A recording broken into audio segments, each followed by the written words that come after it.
Alright, this is the Drukhari versus Tyranids. And the Drukhari are going to focus on using the Witch cards. So, let's see who deploys first. Red is Drukhari, and the green is Tyranids. Drukhari deploy first. Alright, we got everything deployed. We got a good looking board. I like how everybody is laid out. Started with that Raider, which has 10 witches. As the Raiders were coming out, the psychophages came out to kind of match them. So that was the first Raider, then the psychophage. Then the second Raider, which has the succubus inside. She's not standing there, she's inside, but I just left her there to show. Here's the one with the succubus. Another psychophage. Our first wave of Reavers came out. The middle one is the arena champion. So he has the agonizer and haywire blaster. And then Tyranid Prime came out. Second wave of Reavers, set up just like the first one. Von Ryan's Leapers came out. Nothing else came here. And then our Termagants and Ripper Swarms. There's our board. Let's see who goes first. And it is Tyranids. Good Lord, I swear to God, man. It seems like every game I have ever played with somebody or alone, my Drukhari, my Dark Eldar, always have to go second. It's like 95% of the time. It is so weird, man. So weird. Alright, here we go. Tyranids start us off. There's our Tyranid movement. If we look at now, move on to shooting. These guys get 12 inches, but they don't quite make it anywhere there. Everything kind of lands about there. These guys have 18 inches, or 16, I can't remember. They don't make it either. So, no shooting, but this fella here he is within range to charge those guys, but he needs to get 12 inches. He could almost attack this Raider if he wanted to, since he flies. He's got the wings, and he's got the fly ability, so he can make it over these obstacles. The only thing is he can't he can get in here, and so is he going to take on a whole Raider on his own, or is he going to go after these bikes? Obviously he's going to go after the bikes. So he needs 12. He got 7, so that is a failed charge. So that's it for the Tyranid round.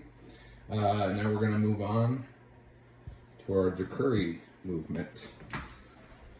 So let's see where they end up.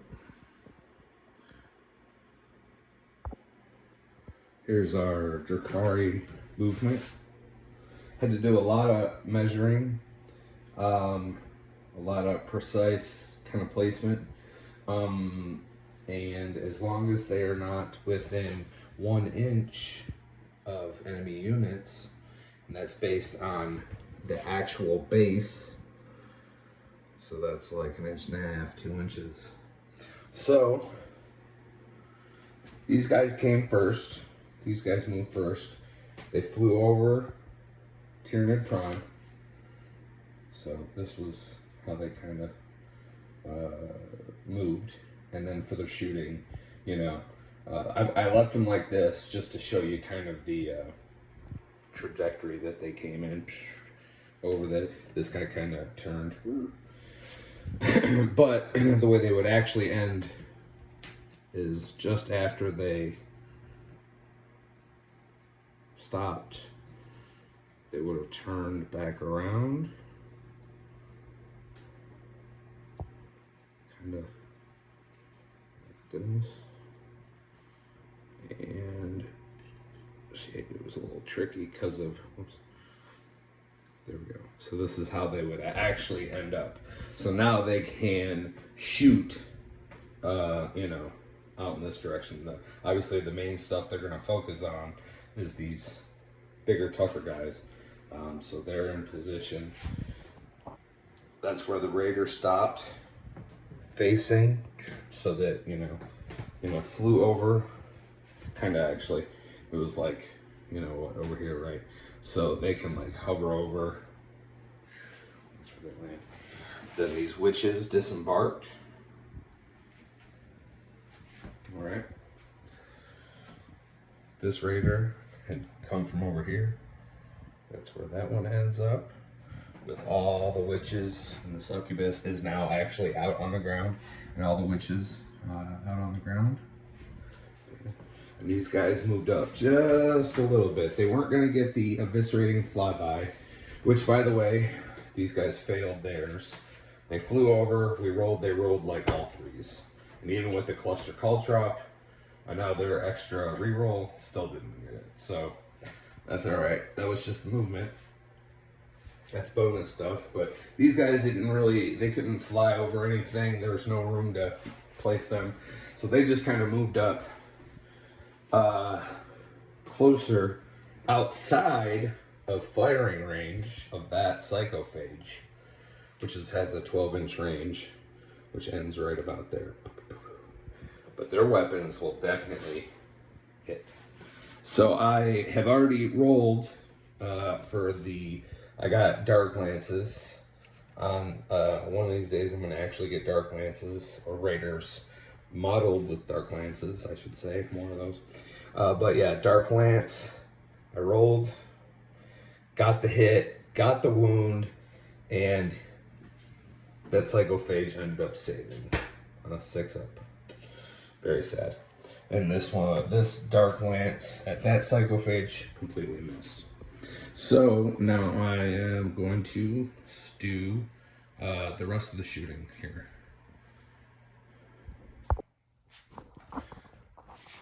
So now these Wyches are going to fire at the psychophage, try to soften them up before they get into combat. And I forgot to mention before when I showed the movement that the leader of the of a squad of Wyches is called a Hecatrix. Hecatrix has an agonizer. That's a good close combat weapon. Sorry, I can't get this to focus. But what I did want to show you was those on her back. That is a Phantasm grenade launcher. And what that does is, instead of firing her ranged weapon, the standard splinter pistol or a blast pistol. Blast pistol would be pretty good here, damage-wise. But with the Phantasm grenade launcher, you can throw grenades and the grenade rule. And so that's what this looks like. We got 9 splinter pistols. And then for the grenades, you roll 66. All right, so I'm not going to show all the dice rolls. Whoops. Okay, there's our first one. I'm not going to show all the dice rolls in this game. I think it does work a lot better when I skip past that and just tell you how it turned out. But grenades is new. I think 2 of these videos, I haven't done those yet, so here we go. Let's see what happens.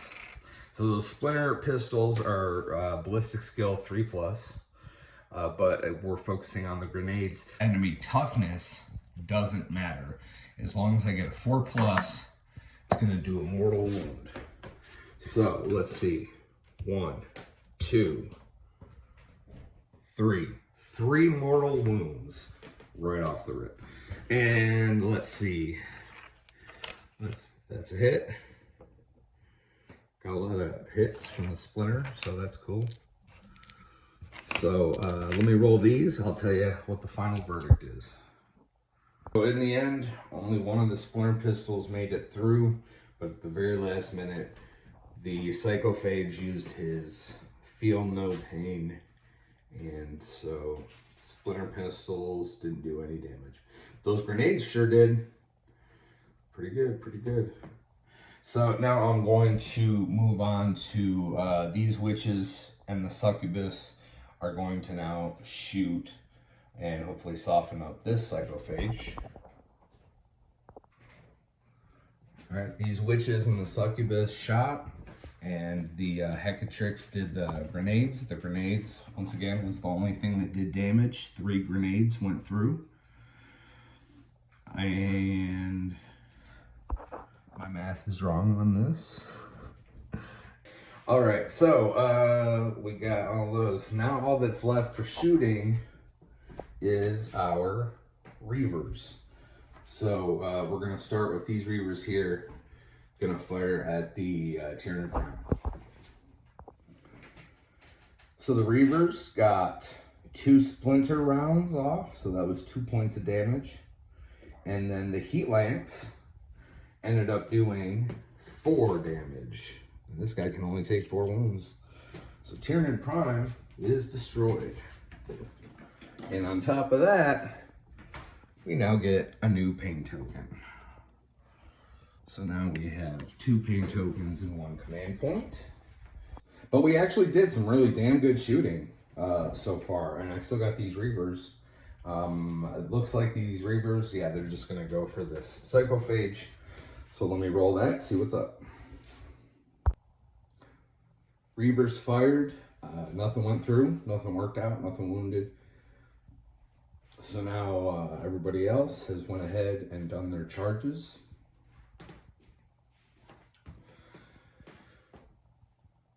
So we have the Raider, the Wyches, and the Reavers all in combat with the Psychophage. This Raider moved over here to block off those Von Ryan's Leapers. I already know that they're gonna come this way, or I already knew that, you know, the Von Ryan Leapers are gonna join in one of these fights. I would rather the Von Ryan's Leapers go here, because right now we have more units in the combat with those Reavers.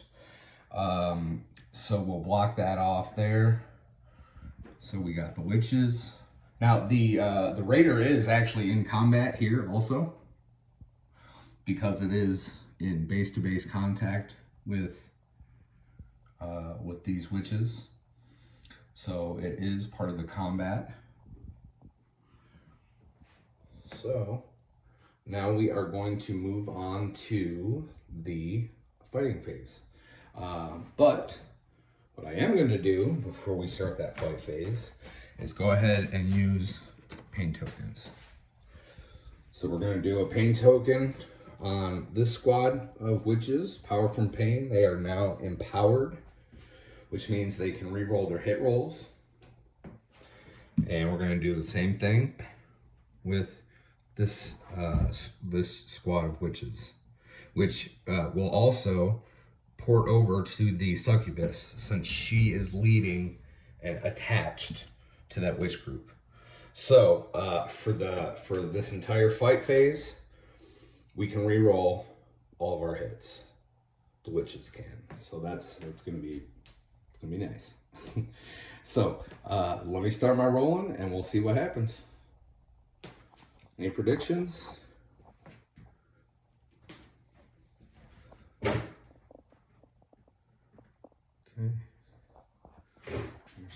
Here's our fight. We're still only on round 1. Most armies are not going to get into close combat in the first round. Most armies, it's going to take them, I would say usually like the 3rd, maybe the 2nd round. And it all comes down to speed. You know, obviously the Drukhari can move really far, which means they're really fast. And the Tyranids actually have pretty good movement too, I feel like. at least these bigger guys, 10 inches, 14 inches, 12 inches, 8 inches, all those. That's pretty decent. Well, maybe not the 8 inches, but you know, you see, it gets them up there. So, you know, other armies that are only slogging along at like say 6 inches at a time, you know, they're still going to be way over here shooting instead of all up in the business. All right, so close combat, here it comes. So the Wyches are going to go ahead and go first. The Wyches and the Succubi back there. They're going to go first. And I just wanted to show you what they're going to end up rolling. Each witch gets 3 attacks. The Succubus, she gets 6 attacks. But she's also using the Blood Dancer. We took the Blood Dancer enhancement for 20 points. And so, since she is powered from pain, she gets 2 extra attacks. If she weren't empowered, she'd get 1, but she is empowered. Or they are. So she gets 2 extra attacks. So this is definitely going to be, with the Wyches, it's going to be death by 1,000 paper cuts kind of situation. Very similar to what the Von Ryan's Leapers do. They just have a shit ton of attacks. 10 attacks at 1 wound each does way more damage to your unit than 1 attack for 10 wounds. And that pretty much comes to because those wounds can be dispersed. On top of that, remember, we're going to get to re-roll any hits that don't go through. And then, actually, the first time I do roll, any 6s that pop up is going to be a sustained hit. That's from the Succubus. And the Succubus is leading a unit. Storm of Blades, extra hit pops up whenever you hit a 6. So that's going to be a lot. A lot of this is going to go through. So again, I don't plan on showing you all the dice rolls throughout, but I did want to show you this loadout, give you a kind of a visual idea of how it works. So here's everything that went through, plus these, which popped up all natural 6s. So because we have those 6 natural 6s, we get to add 6 hits. That's the sustained hits. I ran out of red dice. That's okay. In this case, this isn't showing anything different other than I'm out of red dice, and these just happen to be those extra hits. These are all the ones that are going to need to be re-rolled. So now in this case, if we get any 6s, it's not going to produce any additional sustained hits, because this would not be considered a natural 6 with a 1. So here is all the hits that have gone through, and now we're going to roll all these for our wound. All right, all the weapons only have a strength of 3 versus Psychophage toughness 9, which means they all needed 6s. And out of all those, these are all the ones that successfully wounded. But now the Psychophage gets to roll his armor save, which is a 3 up. All right, so far he's failed 1, 2. He failed 2 of them. And he also gets Feel No Pain, 5 up. So he did not feel that one, but we did get 1 wound. Oops. On that Psychophage. So, good job, ladies.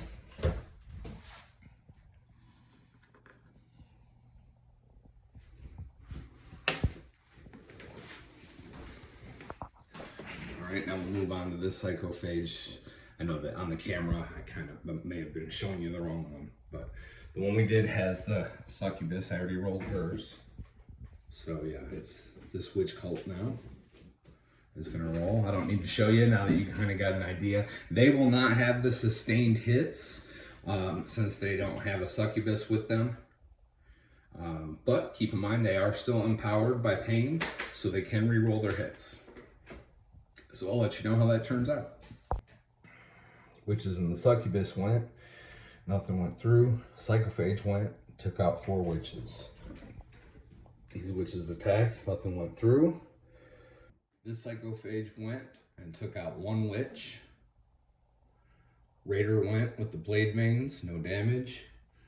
Reavers attacked the psychophage. No damage.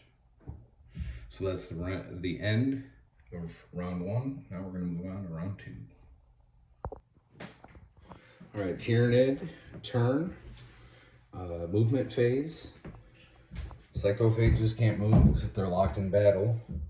The Von Ryan's Leapers, all they did was just turn to look at this raider here. That's where they're going to charge. The Termagants, for once, are going to join in the close combat. Like I said before, their shooting is a lot better. It does, you know, better chance that it'll end up hitting and wounding with their shooting. But with everybody locked in combat, they can't do anything. They can't shoot. There's nobody to shoot at. So you know what? This is a close combat game. These Termagants are going to come in, and that's another thing that Tyranids do, is they are a swarm army where it's overpowering numbers a lot of times, more than both a lot of models, but also in a case like, say, these guys here, a lot of hits. So they're about to join in the combats. All right, that's all the movement. Let's go ahead and do our shooting. That's going to be the psychophages. They can shoot even though they're locked in combat because they're monsters, and monsters have the big guns never tire rule, which means that even if they are locked in combat, and actually vehicles also have that rule.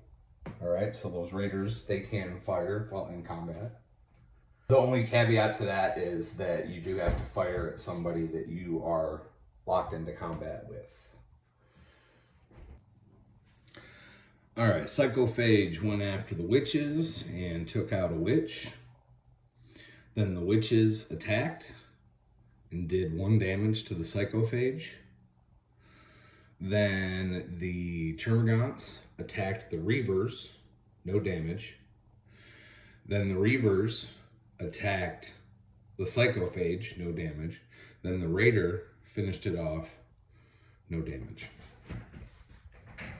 Over here, the Psychophage took out, I think 1 or 2 of the witches. And then the witches attacked the Von Ryan's Leapers. They can do that because they're in the same combat here. This is all the same combat. And they can move through their friendly units.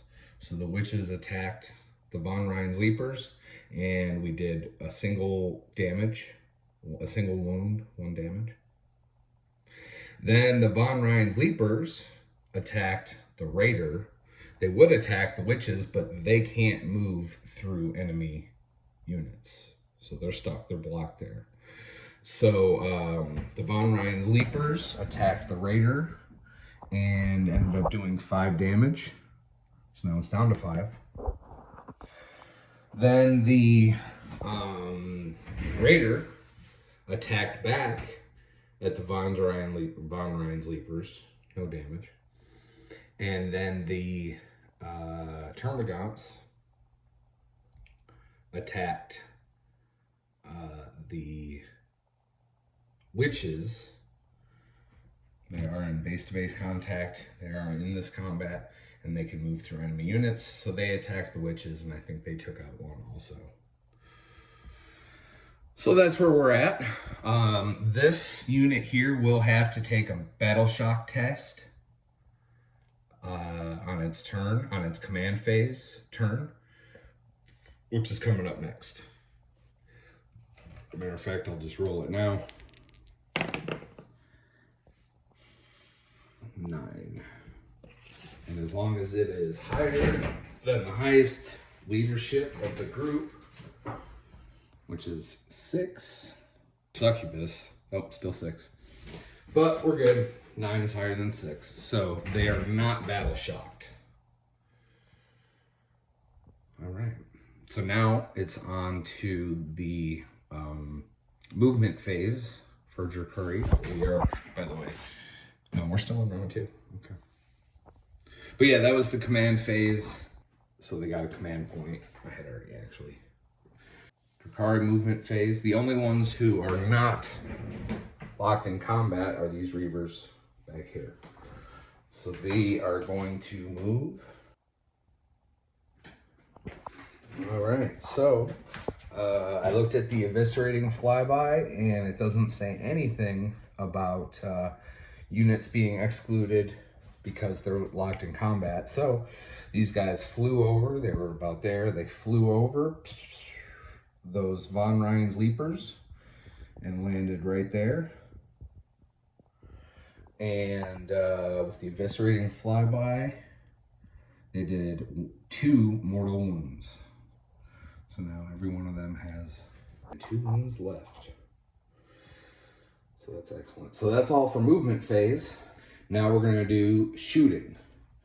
And so that'll be these Reavers can shoot. And the Raiders can shoot. Big guns never tire. And all of our Wyches can fire because they all have pistols. And pistols can be used during the shooting round, even if you're locked in combat. Charging phase, again, everybody is locked in combat other than these Reavers. These Reavers will go ahead and move into combat. They're close enough, they're gonna get it. Yeah, okay. So, bam. They are now in combat.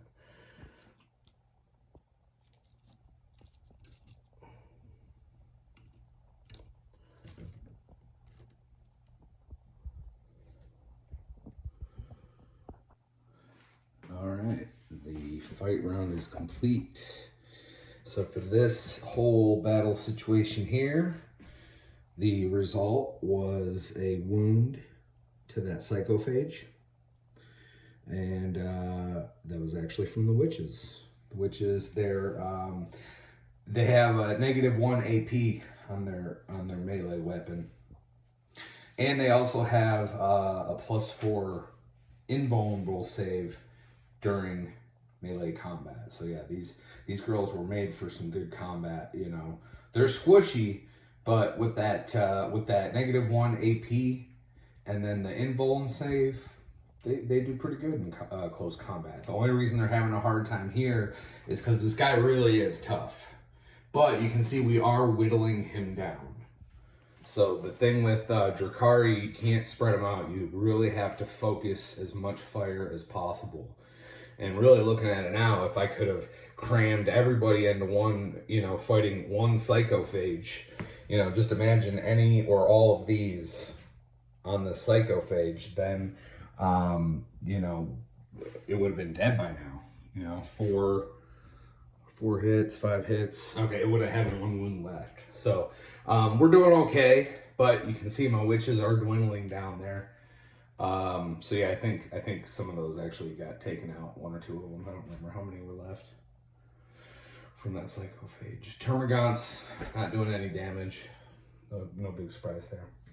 Now over here, the Wyches went first, and the Wyches actually demolished the Von Ryan's Leapers. So that was awesome, and that gave them a new pain token. Then the psychophage went after the Wyches, did 1 damage, which I actually allocated to the succubus. She's got a total of 4 wounds, or starts with 4 wounds. Now she's down 1. That way I don't lose these other Wyches. I want to keep as many attacks going as possible, because it's the high quantity that allows that final, -1 AP to actually get through. Yeah, Psychophage did some damage. Then the Reavers consolidated or piled in. I can remember which is which one happens first. They consolidated since those Von Ryan's Leapers were out of the way and went after these Termagants. The Reavers ended up doing 3 damage, which got allocated to those Ripper Swarms. And then the final attack was from the Raider with its Blade Veins, and it did 1 damage to the Termagants, which again gets allocated to the Ripper Swarm when they're attached. So Ripper Swarm is dead. So that's how that turned out. Now we're moving on to round 3, and it will be Tyranid turn. All right, here was our first fight. Psychophage went after the Wyches, took some out. Wyches fought back, no damage. Then the Termagants fought the Reavers and did a single point of damage. And then the Reavers attacked the Termagants. And then the Raider attacked. And so, yeah, not much there. We just lost some Wyches. Over here, the Psychophage took out all the Wyches and the Succubus. And then the Reavers took out a couple Termagants, and the Raider did no damage. Somebody did damage to that Psychophage, I can't remember who. All right, so now it's on to the Drukhari command phase. This group here has to roll for Battle Shock, and she's good. Her leadership is 6, she got a 6. So she's not battle shocked. No Drukhari movement. Unless I wanted to fall back, which I was considering for the Witch. Because it seems like the grenade is doing a lot better than the Witch weapons. The only thing is, she could get away, she could fall back. Everybody else is locked in combat, that's no problem. But she wouldn't be able to throw the grenades at the Psychophage or the Termagants because they're all locked in battle. She can use her pistol during the shooting phase if she's locked in combat, but we can't throw a grenade into the middle of our people, you know? So I don't think she's falling back. I think she's staying in that combat. No movement. Oh, let's go ahead and another command point. There we go. Let's go on to shooting. Let you know what happens. Now that was a hell of a shooting round. Both these Dark Lances pulled through. Finally, after all these games. And this Dark Lance hit that Psychophage, got all the way through, took him out. New pain token. Same thing happened here. Bam, shot that Psychophage, Dark Lance, new pain token. She can't shoot anything. She has a pistol. She has a blast pistol, which is only 6 inches, which just barely misses the guys that she's in combat with. And then the Reavers, they also have pistols along with their underslung weapons, but they got pistols so they can shoot even though they're in combat. And nothing happened there. But these guys, these Reavers, they did take out a couple of Termagants. So, pretty good, pretty good. And that was just the shooting phase. Now we're moving on to the fight phase. I'm going to go ahead and use pain tokens for both Reavers. All right, so starting out the combat was the Reavers, and they did enough damage to take out the Ripper Swarm, and I think maybe one extra Termagant. And then the Termagants went and managed to do 1 damage to a Reaver. Next would have been either of these. But here's the thing, this was pretty interesting. Remember, everybody was locked into combat, the same combat. So what that means is that they should be able to fight if they were in engagement range, which they're not. So they could do a consolidate move, but that's 3 inches. And after the consolidation, if you still aren't within encounter range, then you can't even do the consolidation move, which means that neither of them can do a consolidation, which means that neither of them can participate in this battle anymore. Which, looking through all the rules, it didn't say what happens in this scenario, so I would assume that since they can't do anything, they are now disengaged from that close combat battle. So what that means is that the next round 4, they will be able to move regularly, shoot regularly, move regularly, charge, fight, all these things. So for now, nothing happened there. These Reavers took out all the remaining Termagants. Those Termagants were destroyed. And now this guy doesn't have anything to do. So combat's over. They can go back to moving as regular in the next round. But they did get a pain token. Killing those Termagants. So now we're on to round 4, Termagant turn. Movement phase, they can't go anywhere unless they want to fall back, but that would be really stupid. They can't shoot because they don't have pistol weapons, they have assault weapons. So that means that they will now go on to their fight phase. And how many do we have left? 4, 5, 6, 7, 8. We got 8. So we're going to do 8 attacks with claws and teeth. All right, combat's over. Termagants did 2 damage. So I gave 1 damage to that last Reaver. That's the arena champion with the Agonizer and the Heat Lance. And that ended up also taking out that 3rd Reaver. So he's gone. And that's it for combat. That's it for Tyranid combat. Now we will move on to Drukhari command phase. That'll give us a new command point. Movement. Everybody's moving towards those Termagants, if you haven't figured that out. And there's our movement. These Reavers that were over here came through, did an eviscerating flyby, and took out 2 out of the remaining 4. These Termagants are now down to 2. And the Witch, Hecatrix, she ran in there, shooting. Alrighty. Dark Lances didn't do anything, they missed.